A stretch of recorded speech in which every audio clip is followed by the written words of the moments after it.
चलिए दोस्तों, मैं देवेश कुमार पाठक एस्ट्रोलॉजर आप सभी का अपने YouTube चैनल अल्टीमेट ज्योतिष गुरु में हृदय से वंदन करता हूं। एक महत्वपूर्ण वीडियो दे रहा हूं आपको। मैंने आपको एक 31 दिसंबर 2023 को वीडियो दिया था और उसमें मैंने बताया था कि युद्ध के परसेंटेज कहां क्या बन रहे हैं दुनिया के मैप पे। मैंने आपको बताया था, उसी के बारे में आज मैं आपको चर्चा करके आगे बताने जा रहा हूं कि क्या अभी तक घटित हो चुका है और आगे क्या संभावनाएं दिखाई दे रही हैं। 2024 में क्या परिस्थितियां होने वाली हैं। तो चलिए इस वीडियो में आप बने रहिए साथ और देखिए कि क्या है इसके महत्वपूर्ण पॉइंट्स और क्या है इसका पूरा का पूरा, जिसको हम कहते हैं प्रिसाइजली मैसेज क्या है। Iran and South Korea attacked, Houthis reciprocated. इसका मतलब क्या है आपने देखा, मैंने बोला था उस वीडियो में, अभी आगे मैं उसका चर्चा करूंगा। ये 3 घटनाक्रम हो गए हैं, तो अभी इनका तीनों का मैं विवेचन कर रहा हूं और आगे की परिस्थितियां बता रहा हूं।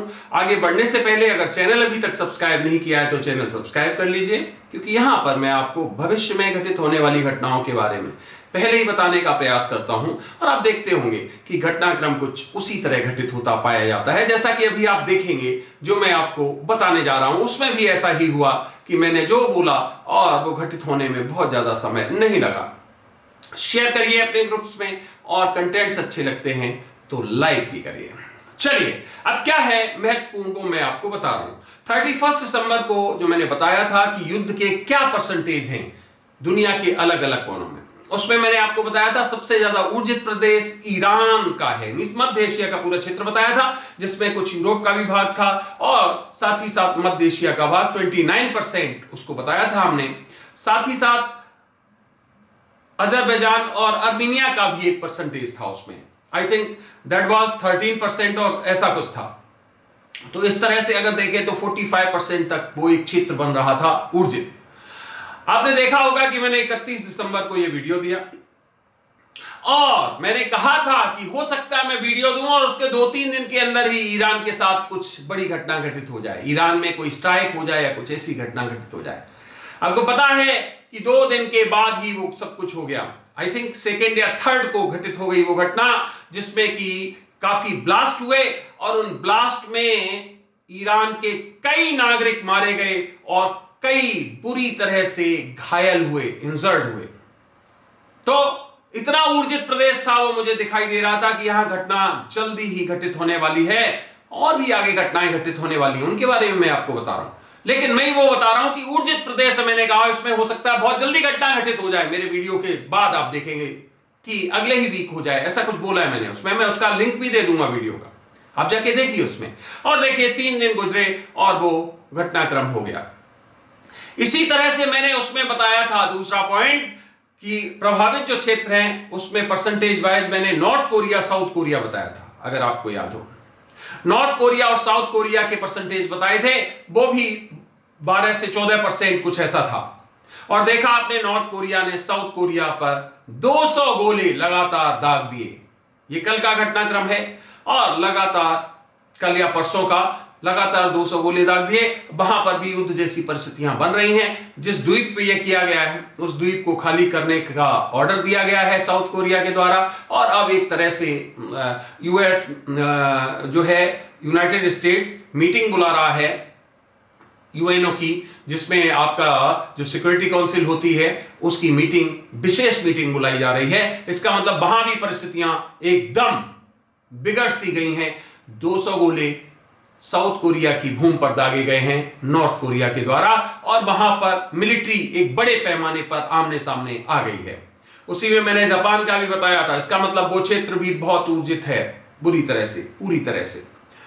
मैंने तीसरा एक महत्वपूर्ण पॉइंट उसी में शामिल किया था, उसी वीडियो की सब बात कर रहा हूं मैं, जिसमें मैंने हूथीज के बारे में बताया था। लाल सागर, याद होगा कि लाल सागर से व्यापार होता है, भारत के ज्यादातर जहाज यहीं से निकलते हैं, व्यापारिक यहीं से जो है जहाज आते हैं। तो हूथीज पर भी मैंने कहा बहुत जल्दी कोई स्ट्राइक होगी। आपको पता चला हुआ कल ही हूथीज पर एक स्ट्राइक हुआ है इवन हम ये कहेंगे कि हमारे जो एक जहाज पर जो 20 वहां पर सैनिक 15 से 20 लोग थे, उनको बचाया है भारत की नौसेना ने, और नौसेना ने बचा के उनको एक मैसेज दिया है वहां जाके, सोमालिया में वहां जाके उसको कैप्चर किया है उस जहाज को, और एक मैसेज दे दिया कि अगर दोबारा से इस तरह की घटनाक्रम होती है तो हम यहां पर हैं, मौजूद हैं। तो भारत की नौसेना वहां पर बहुत प्रभावी रूप से काम कर रही है, और हूतीस घबरा गए हैं इस घटनाक्रम को देख के। तो ध्यान रखिए कि वहां पर भी बहुत जल्दी बड़े कुछ घटनाक्रम हमें दिखाई दे रहे हैं, जिसमें सोमालिया में हो सकता है या उस पूरे क्षेत्र में कोई स्ट्राइक्स बड़े हो सकते हैं भारत के द्वारा, जिनमें और भी देश शामिल हो सकते हैं, और फिर कोई या तो कोई एक एग्रीमेंट होगा या फिर कुछ ऐसी परिस्थितियां होंगी जिसके बाद में ये जो घटनाएं घटित हो रही हैं उन पर रोक लगेगी। तो इसका मतलब ये भी भविष्य के कर्म में भी दिखाई दे रहा है कि ऐसे घटनाक्रम और होंगे और स्ट्राइक्स होंगे। तो मैंने उसमें जो घटनाक्रम बताए थे उसमें 3 घटनाक्रम आपके 4 दिन में या 5 दिन में हो गए। 31 दिसंबर को जो वीडियो दिया, 5 आज 6 तो जनवरी है, 6 जनवरी, और आप देख सकते हो कि 3 घटनाक्रम मुख्य हो गए।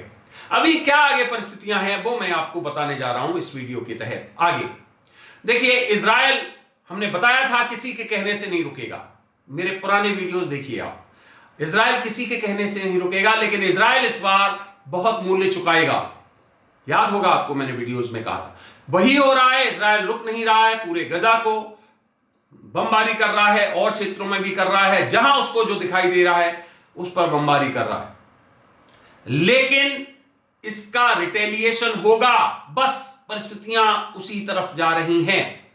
आपको किसी दिन सुनने को मिल जाएगा कि किसी देश ने पलटकर इजराइल पर हमला कर दिया है। यह मैं आज बोल रहा हूं, हो सकता है 1 सप्ताह में मिल जाए आपको, ऐसा हो सकता है फेब महीने में मिल जाए, क्योंकि फरवरी बहुत ज्यादा बता चुका हूं इफेक्टिव है, 2nd मंथ होगा 2024 का, सब कुछ पिछले वीडियो में बता चुका हूं। तो ये परिस्थितियां बन रही हैं कि इजराइल को कोई रिटेलिएशन झेलना पड़ सकता है, या तो किसी बड़े ग्रुप के द्वारा या किसी देश के द्वारा, हो सकता है ईरान के द्वारा ही स्ट्राइक हो जाए डायरेक्ट। इस तरह की परिस्थितियां दिखाई दे रही और ये युद्ध बढ़ता हुआ दिखाई दे रहा है। अगर कहीं बीच में कोई एग्रीमेंट है, इस तरह की कोई बातें हो, क्योंकि पता है आपको अमेरिका के विदेश मंत्री इस समय 10 दिन की विदेशी यात्रा पर हैं पूरे इस मध्य एशिया के। हो सकता है कि आपको दिखाई दे कि कुछ रोक लग रही है इन चीजों में, लेकिन ये रुकेंगी नहीं, ये और अभी बढ़ेंगी। इसका मतलब है कि परिस्थितियां वहां भी विपरीत हैं। इधर उत्तर कोरिया, दक्षिण कोरिया में भी आप देखेंगे कि युद्ध की परिस्थितियां बढ़ रही हैं। ये फिर दोबारा से ऐसा होगा, दक्षिण कोरिया के द्वारा कुछ उत्तर कोरिया पर इस तरह के स्ट्राइक्स किए जाएंगे, जिससे कि एक दक्षिण कोरिया चाहेगा एक बैलेंस बनाना, और उसमें ये एग्जेजरेट हो सकता है, ये युद्ध और ज्यादा बढ़ सकता है, जो दिखाई दे रहा है। देखिए, परिस्थितियां बनी हुई है, तभी तो मैंने वीडियो दिया था कि विश्व के ये क्षेत्र बहुत ज्यादा ऊर्जित है। तो निश्चित तौर पे ये मान लीजिए कि वहां पे उन क्षेत्रों में अभी परिस्थितियां बिगड़ेंगी। अमेरिका के जितने भी जो इन्होंने बना रखे हैं जगह जगह पर अपने सैनिकों के लिए जो अड्डे बना रखे हैं, उन पर प्रतिघात होंगे। ये पहले भी बता चुका हूं आपको। उनमें कई जो है जख्मी होंगे सैनिक, कुछ सैनिक मारे जाएंगे, जिसके कारण अमेरिका को इसमें कूदना ही पड़ेगा। तो यह परिस्थिति चल रही है। इसका मतलब है कि दुनिया में अस्थिरता बढ़ रही है, स्थितियां सही नहीं है। यहां पर जो एक युद्ध की परिस्थितियां हैं वो बढ़ती चली जा रही हैं। लोग, जो सामान्य जन है, सबसे ज्यादा प्रभावित होने वाला है।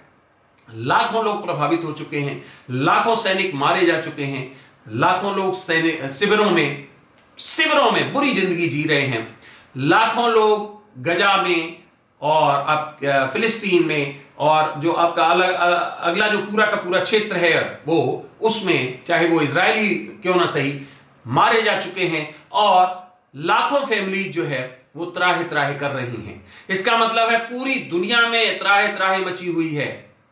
आपको वीडियोस में बता चुका हूं कि भौगोलिक परिस्थितियां भी बहुत खराब होने वाली हैं, जिसमें बहुत बड़े मात्रा में, जिसको कहो क्षेत्र में बर्फ, स्नोफॉल होगा, क्षेत्र प्रभावित होंगे बुरी तरह से।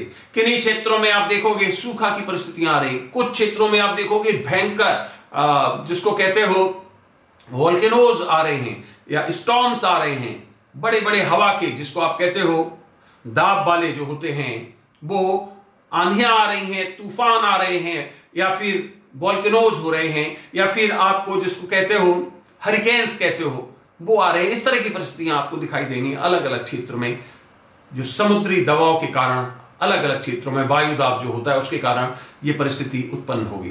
तो इसका मतलब क्या है? दुनिया में अस्थिरता है। ध्यान रखिए, अपने दिमाग से मत निकालिए। जो मैंने बताया था वायरस और बैक्टीरिया, यस, वो सब इन इट्स मेकिंग हैं, उनका विकास हो रहा है और वो खतरा निरंतर बढ़ता चला जा रहा है। टाइम मैं बता चुका हूं, दोबारा फिर वीडियोस बनाऊंगा, तब तक उसके पहले जरूर बनाऊंगा और आपको निरंतर वार्न करता रहूंगा। तो दुनिया में परिस्थितियां, जैसा कि पहले बताया था, 2029 तक बहुत विपरीत परिस्थितियां रहने वाली हैं और वो आप लगातार देख रहे हो कि 2020 से लेकर और आज 2024 का जनवरी 6 हो गया है, हमें बिल्कुल भी चैन नहीं मिला, दुनिया को चैन नहीं मिला। दुनिया बहुत परेशान है, कहीं पर युद्ध है तो कहीं पर वायरस है तो कहीं पर भूख है तो कहीं पर बहुत बुरा हाल हो रहा है। हर जगह कहीं पर आतंकवादी घटनाएं हो रही हैं, कहीं पर आपस में सेक्स लड़ रहे हैं। हम हिंदू हैं, हम मुस्लिम हैं, हम ईसाई हैं, हम यहूदी हैं, ये क्षेत्र में चल रहा है। तो दुनिया में ये परिस्थितियां और बढ़ने वाली हैं और अभी वीडियोस मुझे और देने हैं 2024 के। ये मुझे जल्दी आपको अपडेट देना था कि देखिए 6 दिन के अंदर 3 घटनाक्रम जो मैंने बताए थे वो घटित हो गए हैं। आगे की परिस्थितियां विपरीत दिखाई दे रही हैं। 2024 काफी कठिन है, विपरीत है। यहां बहुत ऐसी घटनाएं घटित होंगी जिनके बारे में आगे विवेचन देने वाला हूं आपको। आपने ये वीडियो देखा, अपना अमूल्य समय दिया, उसके लिए बहुत बहुत धन्यवाद। अगला वीडियो जल्दी हम आपको किसी अन्य महत्वपूर्ण इशू पर देने वाले हैं। तब तक आप सभी को मेरी तरफ से ओम नमः शिवाय, नमस्कार।